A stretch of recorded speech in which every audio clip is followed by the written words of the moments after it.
जय मसीह की। Praise the Lord. स्वागत है आप सभी का। ये हमारी 40 डेज फास्टिंग प्रेयर का डे 4 है और आज हम परमेश्वर के एक बहुत ही शक्तिशाली वचन पर मनन करेंगे। आज का वचन नीति वचन अध्याय 28 वचन 13 से लिया गया है, जो कहता है, जो अपने अपराध छिपा रखता है उसका कार्य सफल नहीं होता, परंतु जो उनको मान लेता और छोड़ भी देता है उस पर दया की जाएगी। इस वचन का पहला हिस्सा हमें एक चेतावनी देता है। जो अपने अपराध छिपा रखता है उसका कार्य सफल नहीं होता।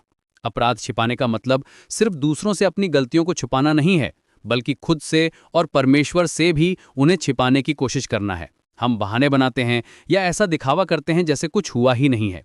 लेकिन वचन साफ कहता है कि ऐसा करने से हमारी आत्मिक उन्नति रुक जाती है। हम एक बोझ के साथ जीते हैं, एक अपराध बोध जो हमारी शांति को चुरा लेता है। परमेश्वर के साथ हमारा रिश्ता कमजोर पड़ जाता है, क्योंकि पाप हमारे और उसके बीच एक दीवार की तरह खड़ा हो जाता है। जब तक हम उस पाप को छिपाते रहते हैं, हम परमेश्वर की आशीषों और उसकी शांति का पूरी तरह से अनुभव नहीं कर सकते। लेकिन वचन यही खत्म नहीं होता। ये हमें एक खूबसूरत उम्मीद भी देता है। परंतु जो उनको मान लेता है और छोड़ भी देता है, उस पर दया की जाएगी। यहाँ 2 कदम हैं, मान लेना और छोड़ देना। मान लेने का मतलब है अपनी गलती को स्वीकार करना, बिना किसी बहाने के पूरी ईमानदारी के साथ परमेश्वर के सामने कहना कि हाँ प्रभु, मुझसे गलती हुई है। ये विनम्रता का काम है। दूसरा कदम है छोड़ देना। इसका मतलब है पश्चाताप। सिर्फ गलती मानना काफी नहीं है, उस पाप से मुंह मोड़ना और उसे अपनी जिंदगी से निकाल फेंकना भी उतना ही जरूरी है। ये एक फैसला है कि हम दोबारा उस रास्ते पर नहीं चलेंगे। ये अपने मन और अपनी दिशा को बदलना है।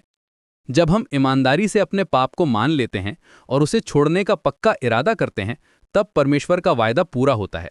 और वो वायदा है दया का। उस पर दया की जाएगी। ये कितनी अद्भुत बात है। परमेश्वर ये नहीं कहता कि उसे सजा मिलेगी, नहीं, वो कहता है कि उस पर दया की जाएगी। परमेश्वर की दया हमारी गलतियों से कहीं ज्यादा बड़ी है। जब हम पश्चाताप के साथ उसके पास आते हैं, तो वो ना सिर्फ हमें माफ करता है, बल्कि हमें शुद्ध भी करता है। वो हमारे ऊपर से अपराध बोध का बोझ हटा देता है और हमें एक नई शुरुआत करने का मौका देता है। वो हमारे टूटे हुए रिश्ते को फिर से जोड़ता है। उसकी दया हमें वो शांति और आज़ादी देती है जो पाप हमसे छीन लेता। तो आज इस फास्टिंग के चौथे दिन आइए हम अपने दिलों को जांचें। क्या कोई ऐसी बात है जिसे हम छिपा रहे हैं?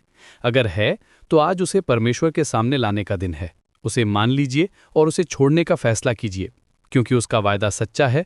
वो आप पर दया करने के लिए तैयार है। अगर आप हमारे साथ इन 40 दिनों की आत्मिक यात्रा में जुड़े रहना चाहते हैं तो हमारे चैनल को लाइक और सब्सक्राइब करना ना भूलें। इस वीडियो को भी जरूर लाइक करें ताकि ये वचन और लोगों तक पहुंच सके। परमेश्वर आप सबको आशीष